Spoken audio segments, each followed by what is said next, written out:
Merci encore une fois de votre soutien sans faille à Cherifla Télévision. Bonjour mesdames et messieurs, fidèles téléspectateurs de Cherifla Télévision. Nous vous souhaitons encore la bienvenue dans ce nouveau numéro de l'émission qui se nomme Sans langue de bois. Débattre de tous les sujets sans tabou reste incontestablement le concept originel de cette émission qui se fait l'immense plaisir de recevoir aujourd'hui Moussa Oumar Diawara dit Bati. Bonjour Bati. Bonjour.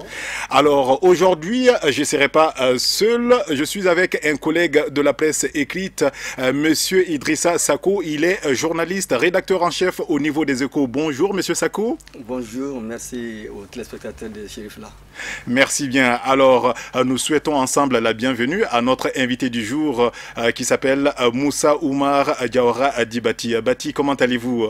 Très bien, par la grâce de Dieu. Ça va? Alhamdulillah. Alhamdulillah. Alors, avant de commencer avec les questions, petit élément qui présente notre invité du jour et c'est quasiment une innovation et il est le premier à pouvoir bénéficier de cela. L'émission Sans langue de bois d'aujourd'hui s'appelle Moussa Oumar Diawara dit Bati. Âgé de 42 ans, marié et père de 4 enfants, Bati est un opérateur économique qui a su imprimer ses marques tant dans les affaires que dans la politique.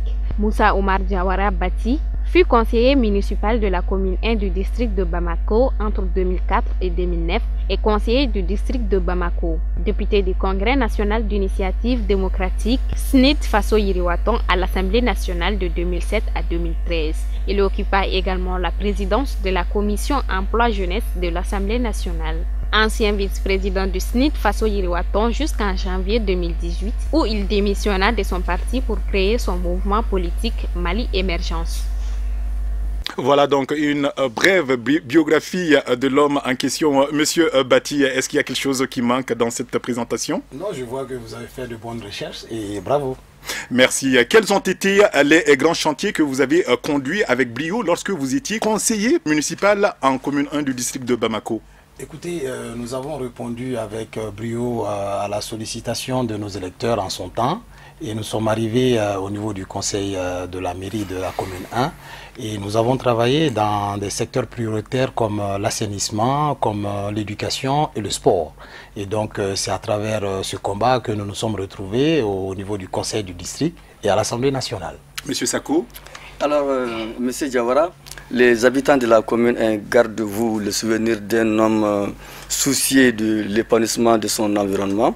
Et en 2012 déjà, vous avez fait don d'un camion de ramassage d'ordures et beaucoup d'actions caritatives au sein de votre commune. Alors, peut-on savoir d'où vous puisez toutes ces ressources financière, hein? Écoutez, bon, tout n'est pas une question financière. Quand vous avez la confiance de la population et quand vous êtes un homme engagé pour son pays, je pense qu'aucun sacrifice n'est de trop. Et donc toutes les actions que nous avons eu à mener dans ce cadre-là étaient vraiment pour montrer et servir notre pays et apporter notre petite contribution dans l'édification de la nation à travers cette responsabilité communale qu'on a eue. En toute humilité, on n'a pas pu faire grand-chose, mais on a fait ce qu'on pouvait faire. Alors, les ressources, moi je reviens encore. Est-ce que parallèlement à cette carrière politique, vous avez des entreprises vous permettant vraiment de faire des actions qualitatives, j'ai envie de dire, Monsieur Diawara? Bon, pas la vocation de faire des actions caritatives. Je suis un chef d'entreprise, un administrateur de société, et donc à la tête de cette entreprise. Et actuellement, je suis en train de finaliser un projet d'industrialisation, une usine sur la route de Koulikoro. Donc, tous ces moyens nous permettaient aussi de contribuer, de partager un peu la richesse. Parce que c'est de ça il s'agit aussi. Quand Dieu donne, il faut savoir partager. Qu'aviez-vous apporté en termes d'innovation dans la création d'emplois des jeunes entre 2007 et 2013 en tant que président de la commission emploi jeunes de l'Assemblée nationale?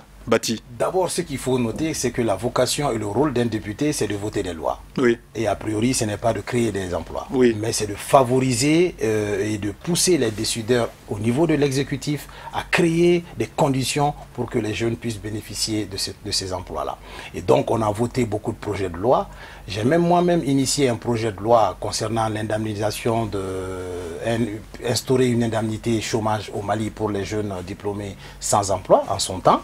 Et côté privé, j'ai quand même pris des gens, j'ai créé beaucoup d'emplois, j'ai formé, parce que nous, notre vocation, et à Mali Émergence, je me permets, c'est pas on va y venir largement. Oui, c'est pas de dire que on va vous donner, parce que avant de donner, il faut apprendre à quelqu'un comment créer de l'emploi. Et c'est cela que nous nous inscrivons. Nous, aujourd'hui, on a formé des gens. Personnellement, j'ai créé des entreprises pour des gens. J'ai formé des gens qui sont aujourd'hui des chefs d'entreprise.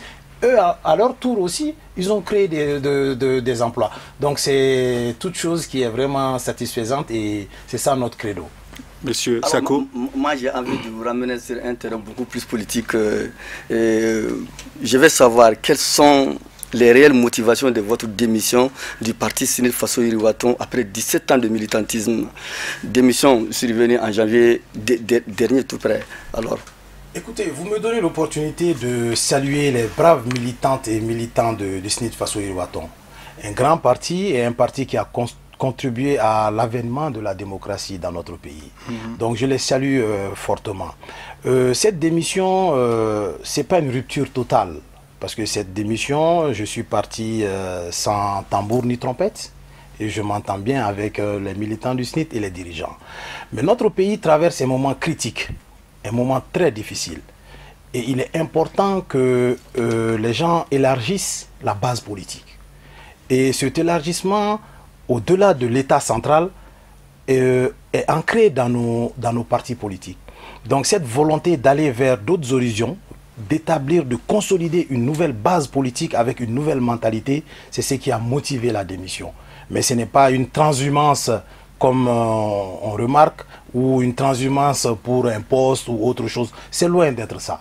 C'est à la suite d'une grande réflexion, c'est à la suite de l'élaboration d'un projet de société pour sortir notre pays de l'ornière. Est-ce que je peux comprendre là que c'est parce qu'il n'y avait pas ce consensus au sein du parti, ce débat au sein du parti qui a motivé votre retrait? Le débat existait, mais il était insuffisant. Il était insuffisant. Vous savez, nous avons créé un mouvement qui est différent d'un parti politique. Parce que nous voulons quitter cette gestion ou cette initiative verticale pour un peu nous inscrire dans une initiative horizontale qui permet à tout un chacun de s'exprimer sans avoir de contraintes de leadership, de contraintes d'idéologie, mais en toute liberté. C'est en cela qu'on peut puiser les idées et puis sortir notre pays de l'ornière. C'est ça le combat. Bati, une partie de la presse écrite, et notamment malienne, révèle que c'est le refus de votre désormais ancien parti SNIT de Faso Iriwaton de participer au gouvernement de Soumaïlou Boubeya Maïga qui vous a principalement poussé à quitter le navire. Peut-on réellement donner du crédit à cette hypothèse? Écoutez, aujourd'hui, le Mali traverse des moments difficiles. Ma simple démission ne peut pas se résumer dans une participation dans un gouvernement. Je pense qu'on doit aller au-delà. Et je me suis inscrit dans ce cadre-là. Bon, participer à un gouvernement, je suis jeune. Il y a beaucoup de gouvernements qui m'attendent à l'horizon, j'espère bien. Et donc, je salue la presse malienne en passant. Mais bon, si ça peut permettre aux uns aux autres d'attirer l'attention sur ma modeste personne, ben bon, c'est une hypothèse. Donc pas lieu de donner du crédit à l'hypothèse. On peut s'en passer, se concentrer sur l'essentiel. Monsieur Sako. Très bien. Monsieur Diawara, vous voulez vous lancer dans la course présidentielle de juillet prochain avec une candidature soutenue par votre mouvement, dont vous avez effleuré tout à l'heure, c'est une véritable initiative populaire. Alors, pour un Mali émergent, pourquoi voulez-vous être président maintenant, sachant très bien que votre ancien parti, qui est l'un des tout premiers partis, vous l'avez dit, fer de lance de la démocratie au Mali, n'a jamais pu accéder au pouvoir? Écoutez, le combat de la magistrature suprême est un rendez-vous entre un homme et le peuple. Et ceci est soutenu par un projet de société. Aujourd'hui, nous pensons que nous sommes suffisamment équipés, suffisamment outillés pour présenter aux Maliens notre projet de société pour aider notre pays. C'est un devoir pour nous, parce que le Mali, malgré notre jeune âge, nous a donné beaucoup de choses.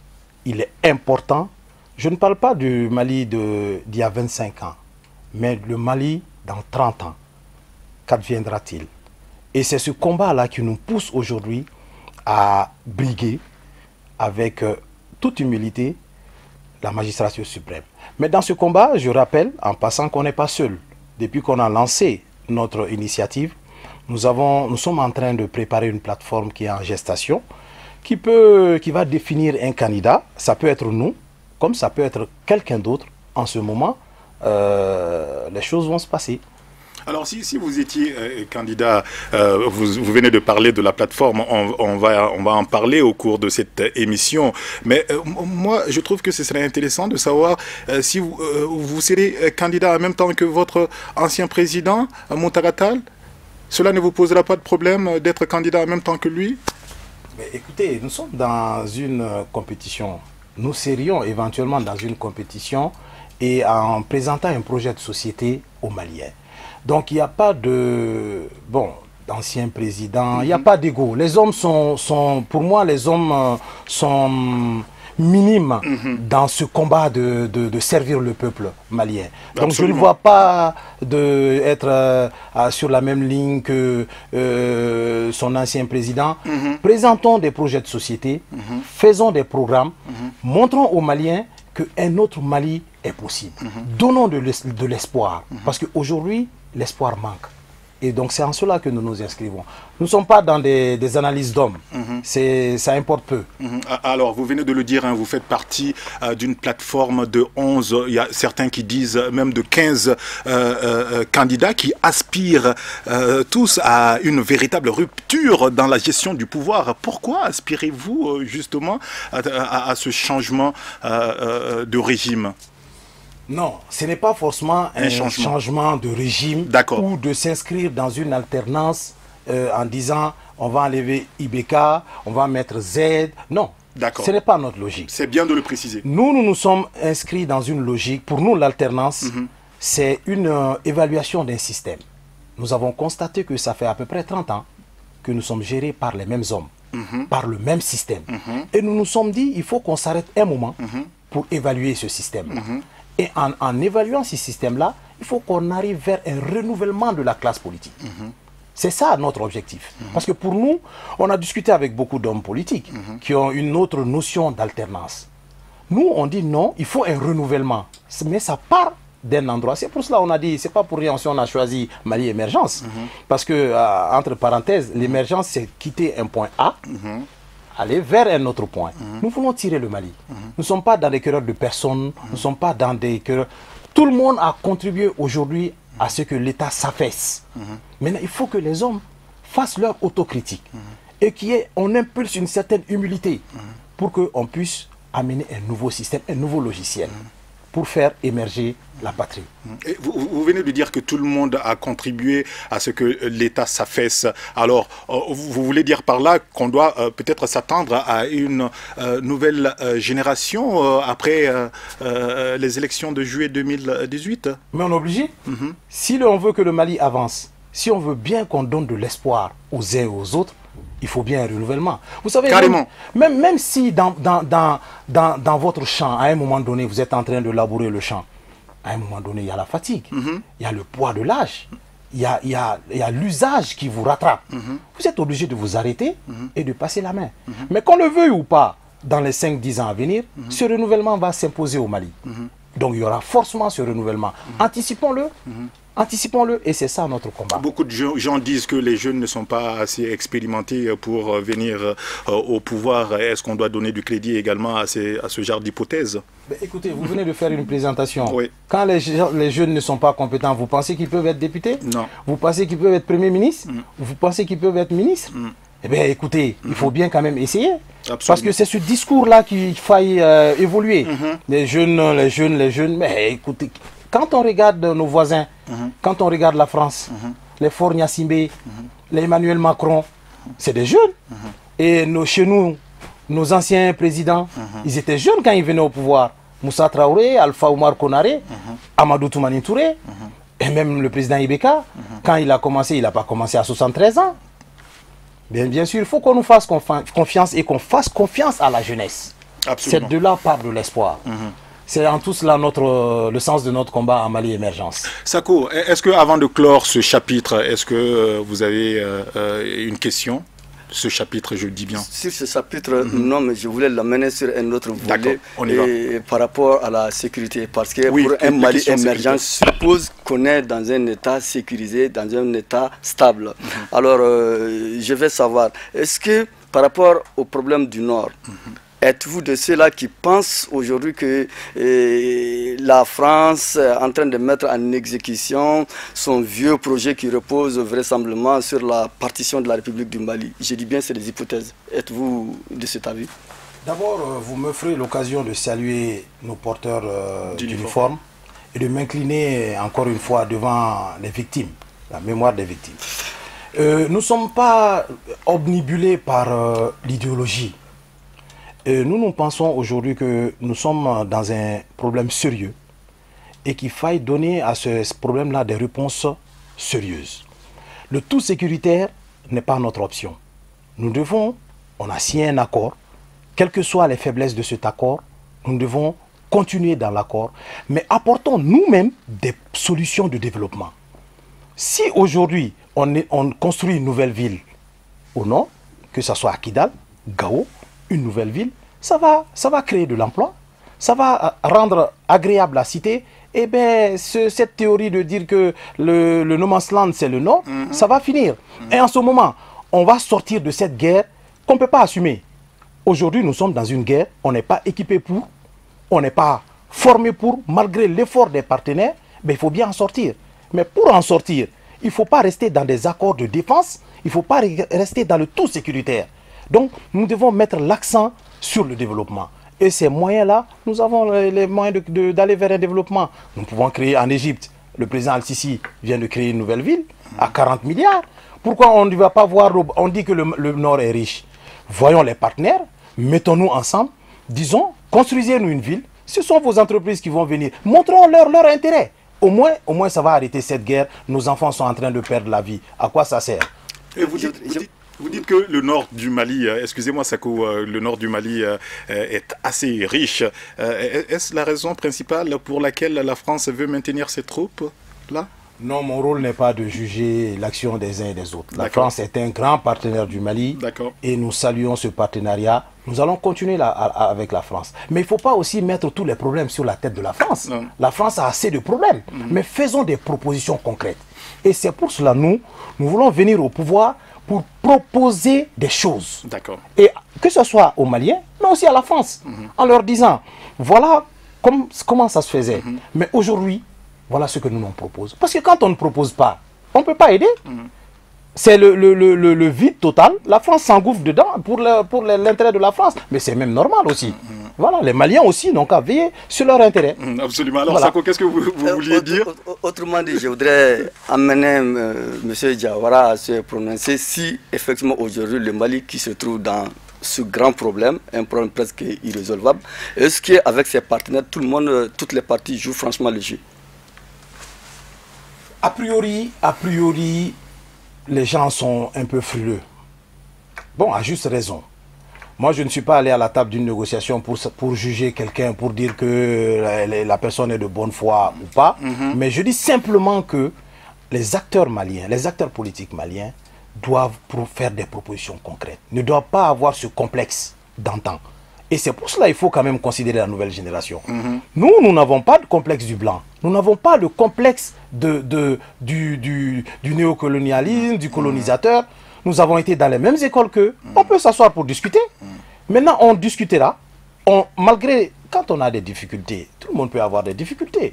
Mais le sens du combat, le sens d'apporter la solution pour sortir de la difficulté, c'est ce qui fait un État, c'est ce qui fait un homme. Et donc c'est pour cela, il faut qu'aujourd'hui, nous amenons ce leadership-là pour faire face à nos difficultés. Pas seulement d'aller signer des documents, mais il faut quand même faire face. Proposons.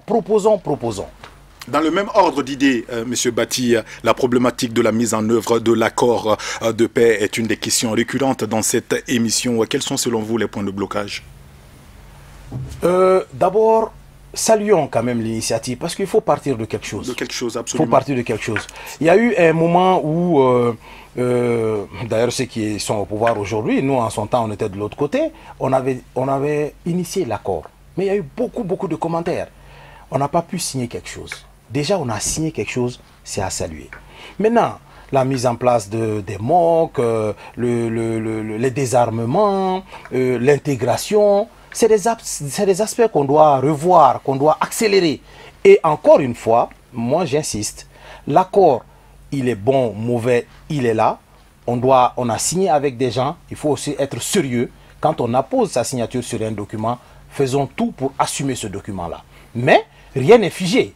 Même une constitution, à un moment donné, on fait des révisions, on l'évalue, on doit évaluer et faire des propositions, sortir du tout sécuritaire. Allons vers le développement. Sortir du tout sécuritaire, vous l'avez dit. Hein. Alors, on a annoncé la date de l'élection présidentielle pour juillet 2018. Alors, pensez-vous que dans ce climat-là, ce sera bel et bien possible, Bati? Pendant que le Nord n'est pas tout à fait sécurisé, est-ce qu'on peut prétendre avoir des élections libres, crédibles? La question, elle est importante, hein, elle est légitime aussi. Beaucoup de Maliens s'interrogent. Oui. Mais pour ce qui me concerne, moi, je fais confiance au gouvernement et à la bonne foi du président de la République pour tenir quand même à date ces échéances-là. Parce que le risque de tomber encore dans un vide va encore accentuer nos inquiétudes. Donc, il faut tout faire pour respecter ces échéances-là. C'est une élection constitutionnelle avec l'élection législative. Je pense que l'exécutif a le devoir de tout mettre en œuvre pour que ces élections se passent. On leur accorde ce crédit-là, mais des doutes existent. Nous entendons les voix qui se lèvent. Nous participons à des réunions qui prouvent qu'il y a des difficultés. Mais mettons-nous ensemble, quand même, pour respecter ces dates-là, parce qu'il y va encore de l'avenir de notre pays. Il ne faut pas encore replonger pour 5 ans encore, pour 10 ans. Et quand on ne fera pas d'élection, quitte de la situation, on va vers où? Une transition? Avec qui? Sans qui? Et comment? Et ça, c'est des questions qui ne sont pas encore répondues. Et donc, c'est un vide. Bon, je pense que nous, en tout cas, la frange jeune, nous ne sommes pas prêts à hypothéquer encore notre avenir autour d'une transition quelconque, autour des mécanismes non constitutionnels, parce que nous sommes quand même en démocratie. Il faut pérenniser la démocratie. On trouve les modèles, mais il faut que la démocratie continue. Et gardons espoir. Alors justement, Sako, permettez-moi, par rapport à la plateforme, je pense que l'objectif, c'est d'arriver, de faire un consensus autour d'une candidature, si je comprends bien les choses. Alors, si vous n'étiez pas retenu, est-ce que vous allez demander aux autres, enfin à vos sympathisants de s'aligner derrière le candidat qui aura été choisi pour représenter la plateforme? Vous savez, l'élection d'un président de la République, c'est beaucoup de choses. Et un seul homme peut porter un programme, mais ce n'est pas forcément un programme définitif ou un programme collectif. Et donc, avec mes camarades, nous nous sommes entendus que nous allons ouvrir les portes à d'autres projets de société. Et si d'aventure, selon les mécanismes qu'on a mis en place et que d'autres projets sont plus porteurs et peuvent apaiser la souffrance des Maliens, on n'aura aucun problème à s'aligner derrière. Sako, avant-dernier thème. Voilà, je vais juste poser la question contraire à celle que M. Diarra a posée. Vous avez parlé d'un Mali émergent dans votre mouvement dénommé VIP, Véritable Initiative Populaire. Alors, quelle solution vous proposez aux Maliens au cas où si vous êtes élu? Très bien. Donc, nous avons élaboré un projet de société. Et dans ce projet de société, nous avons des questions prioritaires. Vous avez parlé de l'aspect sécurité nord.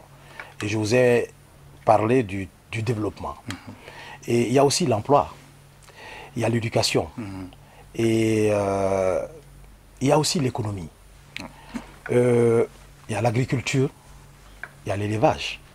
Parce qu'aujourd'hui, c'est vrai, nous sommes dans une guerre, mais il y a d'autres problématiques. Les gens ne mangent pas à leur faim au Mali, malgré les richesses qu'on a. Les gens sont dans des difficultés au Mali. Le petit commerçant qui se lève tous les matins a des difficultés pour créer la richesse. L'informel est en train de bouffer l'économie. Donc nous, dans notre projet de société, nous avons quand même établi des mécanismes qui donnent des solutions concrètes. Même en matière sécuritaire, nous, dans notre projet de société, si Bamako est attaqué demain ou si Sessegou est attaqué demain, nous avons des plans. Ce qui n'existe pas aujourd'hui. Quels sont ces plans, justement? Justement, oui. Bon, on ne va pas quand même étaler tout ça sur un plateau, oui, mais quand même, nous, ce qu'on peut d'ores et déjà dire, c'est que avec nos forces de défense et de sécurité, et nous avons quand même des éléments parmi nous, nous avons réfléchi, parce qu'il ne faut pas aussi, aujourd'hui on est à bras ouverts, une colonne ou deux peut s'attaquer comme ça à nos villes, personne n'est en sécurité. Mais nous avons dit qu'on prend Ségou, Bamako, mettons des dispositifs, et ces dispositifs-là sont là. On ne va pas quand même étaler des choses qui vont être quand même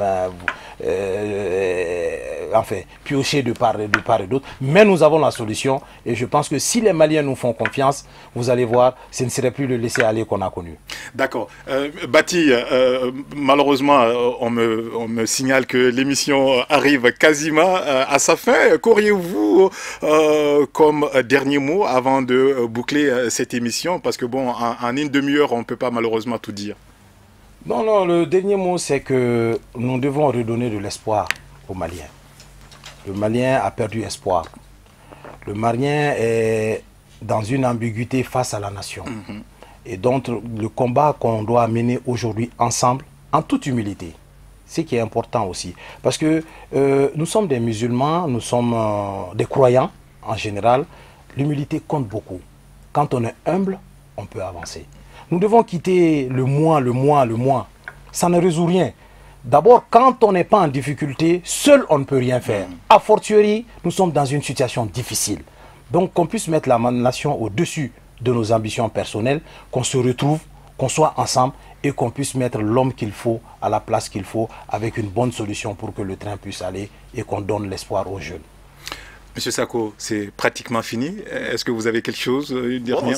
C'est bon. D'accord. Bati, merci. Merci d'avoir répondu à toutes ces questions. Merci de m'avoir invité. Merci, le plateau vous appartient. Et il ne nous reste plus qu'à vous souhaiter bon courage, parce que du courage, il vous en faut. Absolument. Et bonne chance également. Merci beaucoup. Voilà, donc bonne continuation à vous aussi. Merci d'être venu.